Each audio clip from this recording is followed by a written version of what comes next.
Well, welcome to week 2 of How to Be a Texan.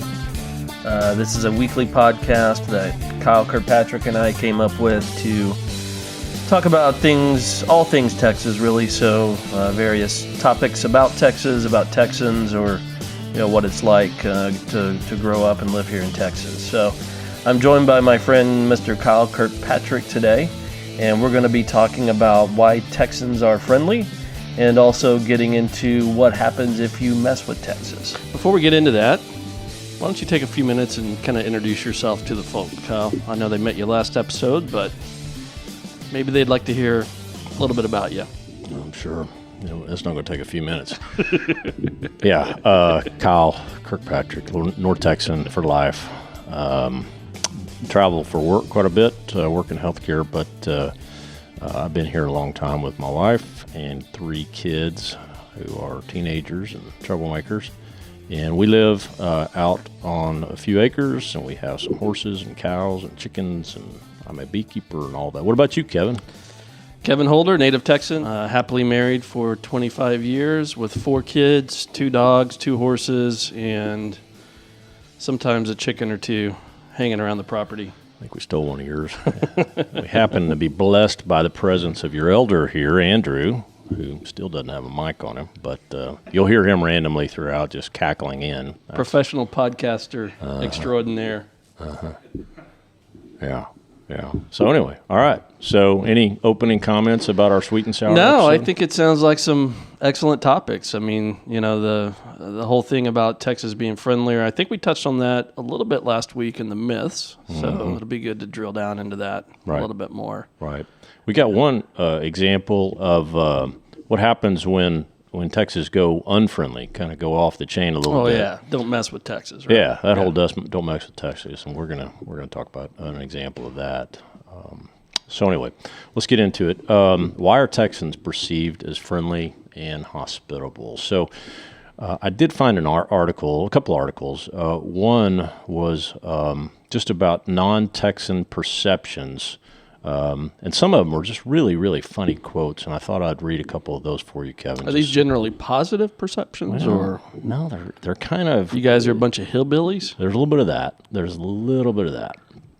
But anyway, so this one says, "I live in Alberta, and we deal with Texans a lot because of their crude oil. Texans are my favorite people. They're very polite and courteous, and they like a stiff drink." Yeah, that's good. Basically, here's another one. Basically, America, but turned up to 11. So, I like that. And then, Texas means Dallas Cowboy cheerleaders. Texas is my kind of place. Guns, dip, country music, and girls in boots. Dip, as in, I guess, like queso dip? Chaw and tobacco. Copenhagen? Yeah. And then another quote says, "It's the best country in the entire USA." I thought that's... Yeah. So anyway, those are some non-Texan perceptions. I think one of those that I read, and there's not a lot of studies. I actually looked about studies that say, how are you friendly? How are you measured to be polite? I didn't find any. They're just surveys and a lot of social media. So the one study I found, and it was quite a while ago, but it was the 10 friendliest cities in the U.S. And in that, believe it or not, we have 2 of them. One was Fort Worth at number 6, and I believe that. And then number 3 was San Antonio. So I thought that was strong. So, and that's just a survey on general travelers, and Well, in that same study, I thought it was interesting. They also listed the 10 least friendly, right? Yeah. But if you look, the 10 friendly, number 1 was Charleston, South Carolina.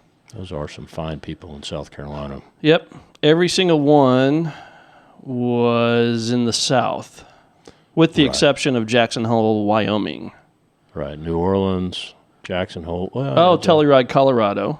Well, that's almost south. Yeah. They do say that Wyoming is the south of the north. Oh, well, it's the south of the north. There you Who go. says that? Nobody. You just made that up.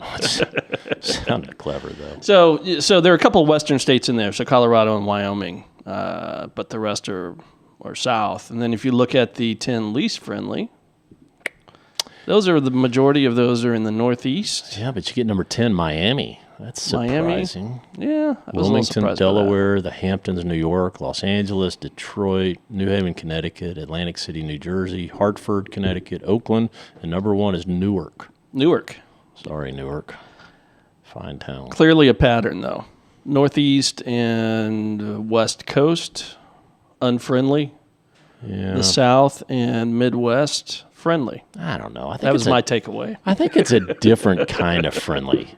Kind of like we talked about last week. People just don't have as much time for how's your mama talk, but it's it's a different kind of friendly. Did they go into how they determined these? No, I have no idea. You're It's assuming, a survey. You're assuming that I actually looked deep in here. I did not. It's a reader's choice survey, it looks like. Yeah. So they took a survey. Okay, each year the magazine ranks hotels, cruises, beaches, and cities as part of its reader choice survey. So what magazine was this? Business Insider. Nope. Condé Nast Travelers List. Huh. I think you said it. You need to say it more French than that. Condé Nast? Condé Nast. That's not even the way you say it. Yeah, so obviously this is not scientific, but Well, and then there was another study. What is a typical Texan like? Are they friendly or approachable people? And that was this Quora.com article. And that was more kind of a blog by a guy named Ty Doyle. And so he's talking about, they're a very diverse people, but for the most part, one thing holds pretty true much everywhere you go in the state. It's that people are friendly and approachable. Is just examples. I lived in San Francisco several years, and that time I only knew one of my neighbors. And he just goes on and on about how you can't go anywhere on a quick trip in Texas because generally people want to visit and say hello and all that. And I agree with that. Yep. I used to get embarrassed as a kid when I would go to the grocery store with my mom because she would always end up in a conversation. Oh, my with random people. My kids get embarrassed going with me Yeah. anywhere because I'll stop and visit with somebody, and especially at church. They're like, "Dad, please." Well, these are people you know. Well, The grocery store, I mean, she would sit and talk for 15 minutes to someone didn't even know. yeah. And I don't know why I found that embarrassing, but I remember as a kid, I was like, Mom, come on. Let's get out of here. You know these people. Maybe that's why I don't like people today. You like people. You like lots of people. I know a lot of people you like. So then there's this other article anyway, it was more of the stereotype thing. It's this Movoto thing that I looked at.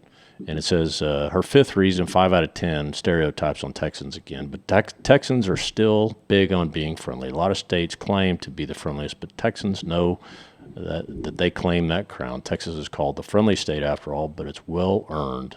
Native Texans are most genuinely friendly people you will ever meet. There's no such thing as a quick trip to the grocery store in Texas because someone is sure to strike up a conversation with you in the checkout line. And she keeps going.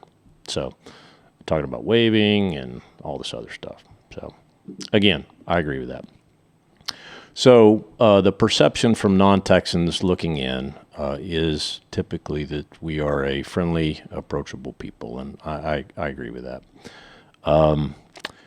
One thing that weighed into me is kind of how we're raised, and it's something about how do good manners weigh into being a friendly Texan. And so as I was thinking about how I was raised and how Amy and I are trying to raise our kids, and I know you've done the same, you and Kendra have done the same with your kids, is just to treat good manners to your kids. And a few of those that just popped out to me were things like respect and kindness and honesty and integrity and politeness. Those are kind of Boy Scout rules, but those are important on how you interact with people, and I believe we, for the most part, do a good job of that. In these social media and other articles that I read coming up to this, they said, how can you stereotype a people as broad as the group of Texans, with 23, 26 million, however many we have, because it's a very diverse set of people. I mean, you and I are somewhat similar, but there's a lot of people in Texas that are very, very different, and they're brought up differently. They don't necessarily have the same kind of values that we do, but But I do think this is, these kinds of traits are add to, how to be a friendly Texan.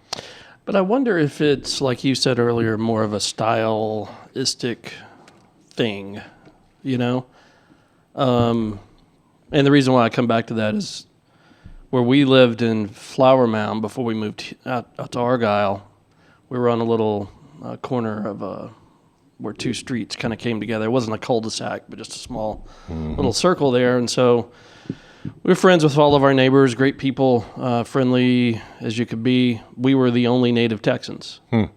The others were from Wisconsin, California, Michigan, Boston, Utah. Well, did they act any different, though? No. See? So I wonder if it's more of, everybody's kind of got that, but for whatever reason, when you're in Texas, it kind of, rubs off on you somehow. I really don't know. I can't explain it. And then when you go to, outside, like you said, people I think are friendly in a different way, But I do get it a lot in traveling, people from Texas are so friendly. I get that all the time. People, I spent 3 months on a project in Texas. People there are so friendly. Right. So I don't know. I never really thought about it too much. Well, I don't either. It just comes natural to me. My wife. I can get some strange looks in some places, though. Oh, I do too. You go out of town and you're like, I'll be yes ma'aming it up, or yes sir, no sir, opening the door for people. You know, what are you doing? They're like, well, where are you from? I'm from Texas. Oh, well, that's all good. Yeah. No wonder. No wonder. I'm sorry, Andrew. Technical difficulty kicked the crap out of that mic stand. The other thing that this doesn't have anything to do with being friendly or not, but it's important to me. People that know me know that the handshake's important to me, and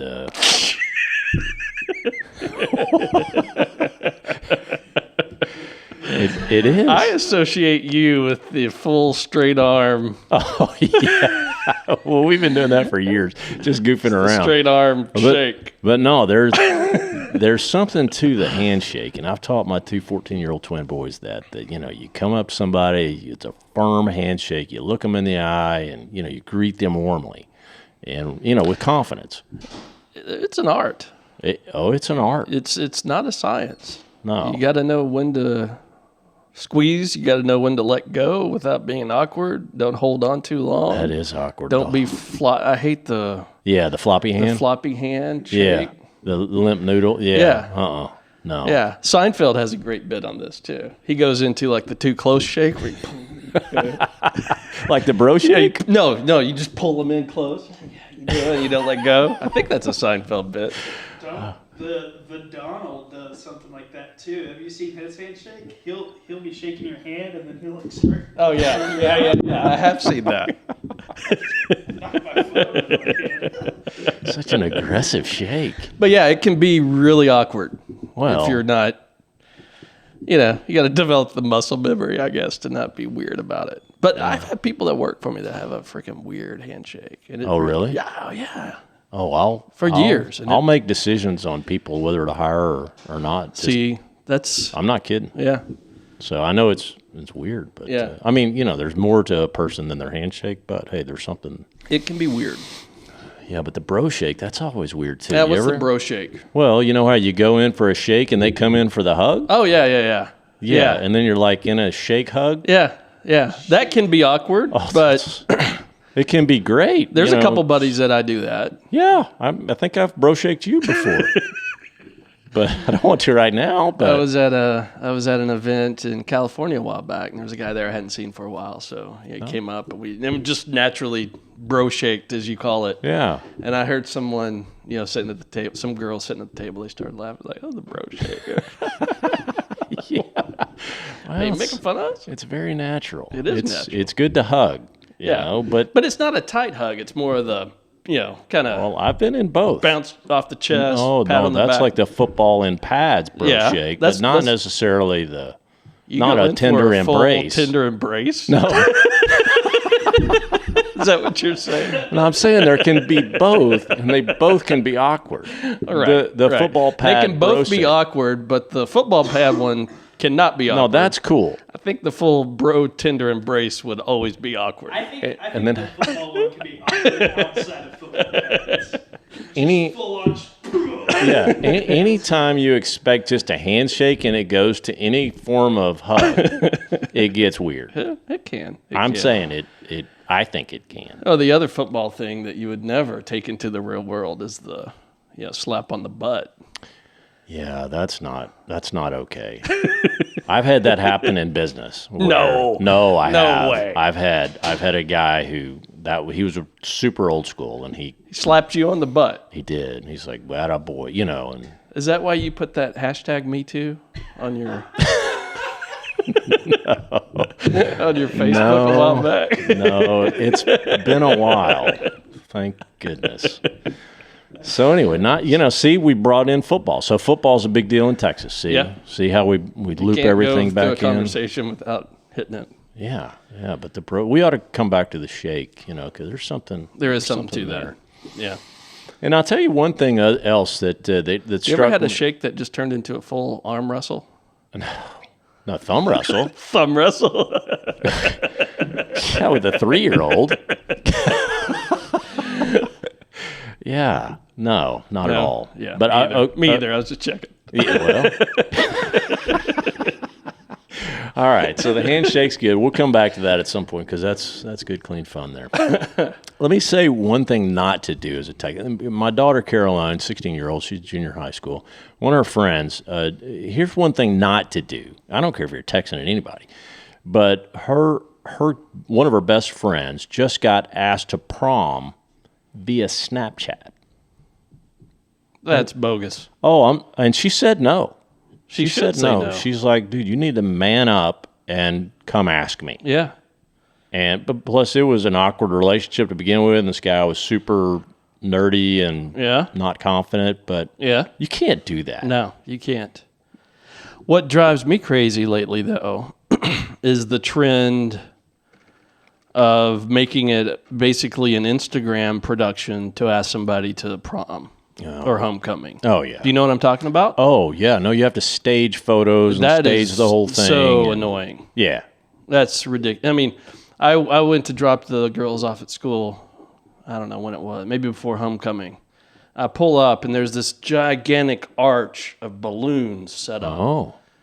And I was like, what in the world is going on? And the twins are like, oh, so-and-so is about to ask so-and-so to the homecoming. And I was like, are you kidding me? Wow. And then sure enough, they walked under that thing, and the parents were standing, both sets of parents were standing off, kind of taking pictures and crap. And I was like, give me a break. No, that's not right. That's over the top. Yeah, that's not right. That's over the top. No. Yeah, they just need to go ask, say, hey, will you go to homecoming with me? But I think both of those are driven by fear of rejection. Right. Well, the Snapchat thing, you're kind of hiding behind your phone. The other one, Say no to a giant production. it's kind of hard to say no in that situation. The archway of balloons. And you're just like, I'm sorry. Well, one of Tommy. the twins kind of had that. So she went into class right before homecoming, and there was a big picture big poster with this giant teddy bear sitting there, and it was like, then in front of the class, hey, I can't bear to go to homecoming without you. Oh, yeah. Okay. That's cute. And so what do you... If there's food involved, like one of those big cookies that that you get to eat. It's a big teddy bear. Well, no, if there's stuff to eat as part of it, then I'm okay with that because that. Well, but it creates an awkward situation, right? So she didn't want to say no and, destroy the guy in front of the whole class, but at the same time, she didn't want to go with him. Yeah. So she had to say yes and then go back later on and kind of throw him under the work bus. her way out of it. Yeah. Yeah, that's sad. So anyway, So I don't like either one of those. No, I'm not. It should just be the way we did it. Good firm handshake and give the sister hug. We ought to every time. Just give her a good firm handshake. good firm handshake. Yeah. We ought to ask the ladies about the sister handshake. See if it goes into that at all. Do they even shake hands? I don't know. I don't know either. It's more the head nod, I think. Just a head nod. No, I don't think they do that either. I don't know. Yeah, okay. So getting back to the general concept of why Texans are friendly. So, one thing, going to a totally different aspect of it is when people are in need, do Texans help? What do you think about that? Absolutely. Yeah. Absolutely. Yeah. I mean, we've had so many situations where we needed help and people just kind of pile on. Right. And then situations where people have needed help and we just, pile on to help out. Yeah. Right. So it's kind of like, I think it's kind of like we were raised to, you kind of reap what you sow, right? So when somebody needs something, you better be helping them because you're going to need help from them someday. That's right. Kind of thing. So. That's right. And you were making fun of me, the barn raising concept. Well, I saw that on your notes. I'm like, I've never been in a barn raising. Well, nor have I. I didn't just come. I know I smell bad, but I didn't just come from one. But it smell like you've been sleeping in one. Yeah, it originated in the UK. Believe it or not, I actually looked it up. And anyway, but it's basically where you couldn't afford, your family couldn't raise the barn yourself, so you needed unpaid labor, and everybody came. You would have it all prepped and ready to go. Everybody come in for a day or two, and you get it done. I think the Amish do that. Yeah, they still do Seriously. that. Yeah, no, they still do that. They do. Yeah. So that's a great example of what I think, kind of the Texas spirit is of when in need, people come running to help. One thing I saw this year with Hurricane Harvey, I work with a lot of people down in Houston, and anytime you get 56 inches of rain in 3 days, people are going to need a tremendous amount of help, and they still do. And so I saw firsthand how people just really rallied, and people in need, their homes, they were talking about the 800-year floodplain, and it went over that. And it was just ridiculous how many houses got destroyed. And so it was gratifying to see people step up and take care of their own. So we had groups of people from Dallas and San Antonio and elsewhere that just ran into Houston and helped however they could. It was really great to see. Yeah, Kyle, so one example of people chipping in for Hurricane Harvey is right here in Argyle. The owner of 407 Barbecue, Brian McClarty, he actually belongs to a nonprofit organization called Operation Barbecue Relief, which is just a bunch of guys that own barbecue restaurants. And, when disasters happen, they kind of set up trailers and go down to the site and feed, hundreds, if not thousands of people. So, So as we wrap up, how Texans are friendly and hospitable, we're talking about how people in need, Texans come running to help. One example I came up with, just very, very personal, and Kevin, you were right there with us when Amy got sick 5 years ago. Your wife and our friend Wendy, literally took my kids to school and back every day for a year. Who does that? I didn't ask them to do that. They just did it. It's just amazing the outpouring of help when you need it. And a lot of times you don't even ask. So, people are amazingly helpful and friendly when in need. Yeah, and it was only maybe a year before that where Kendra broke 3 ribs. Yeah, I remember that. Was in a hospital while I was in Chicago. Yes. And your wife... I got the call. You came in and picked up the girls. That was bad. But your wife then stepped out of a very deep personal situation that she was in to go and spend the night with Kendra in the hospital. She does have without even being asked. Very funny photos from that, just so you know. I know. She was highly anesthetized. She was. But yeah, it kind of goes back to, when you have an opportunity to help, which she did. Right. Then when it's just like, we didn't even think about it. That's right. Because, they've done stuff for us over the years. And, right.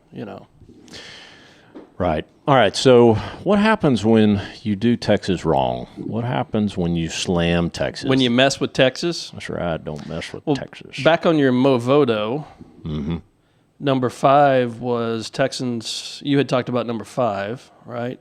Right. Number 6 right after that is, yes, Texans are friendly, that is, until someone messes with Texas. Then get ready to feel the Texan wrath. I think there's a couple of dimensions to that. One is Texans have a way of, they can take you down while also Oh, it's the being nice to you at the same time. It's the bless your heart syndrome. Yes, bless your heart. Yeah. Yeah. Can make you feel like a complete idiot just by saying those 3 words. Yeah. Yeah. If you're not from around here, you may not even quite know what's happening to you until it's too late. There's a lot of funny kind of mama videos out there about, oh, bless your heart, know. Just in other words, you are an idiot. Yep. So, yeah. There was another situation in the recent Alamo Bowl game where the Stanford band decided. I do love Stanford. What a great school. It is an awesome school. You and I both have spent a lot of time out in Palo Alto. That is a wonderful city and a great university. But boy, they messed with Texas. They got a little too clever for themselves, I think. In the Alamo Bowl. Yeah, the premise of the band routine was fake news, right? Okay. Yeah. So it was this whole narrative about fake news, and as the band, like you said, as the band was kind of doing their formations, they had an announcer over the PA system, right? And so he would kind of rattle off a few things, and they would do a song, and then he would come back and rattle off. And so this whole thing was fake news, and they were trying to talk about some Texas myths, basically. But they did it in a way that came across as really poking fun at Texas. Right. And at first, and I watched the video of the thing, and at first, I think on the first one, there was a little bit of applause because it was kind of funny. Second one, it kind of got quiet as people started to realize, wait a second. Third insult, I think you heard a little booze, and then I think it was then that they started getting into Whataburger and queso and, some really hot topics. I mean, you don't talk about Whataburger or queso, by the way. And that's when all heck broke loose. And, I mean, the boos were just like overwhelming. Yeah, I think they were saying the queso was the Gatorade of Texas. Exactly. So if you actually look at it, it is clever and funny. And the point is yes, Texans can laugh at themselves, but generally it's kind of like a dysfunctional family. It's okay for internally to the family to make fun of each other, but once somebody makes fun of you from outside of the family, then game on. That's not okay. Right. So I think that's kind of what was happening. These were some very clever Californians coming in and making fun of Texas, it got old quick. All right, so not a lot on that, but I think the point is just to say that Texans are generally perceived as friendly, but when you do quote mess with Texas, Texas responds. You know where that phrase came from? I'm pretty sure it came from a campaign back in the 70s. Oh, it was a litter. It was a litter pickup. Yeah. Oh no, it was all about that's where the phrase started. Because it was back in the 70s where all of our highways just looked like a big garbage dump. Yeah. And then I don't know. Looked kind of like Detroit or something. Governor Bill Clements or somebody back then, 100 years ago. Bill Clements. Man, I forgot about that name. Yeah, that was a long time ago. He was right before Ann Richards, wasn't he? It's pronounced Clinton. It's not Clinton. No, sir. It's pre-birth, Andrew.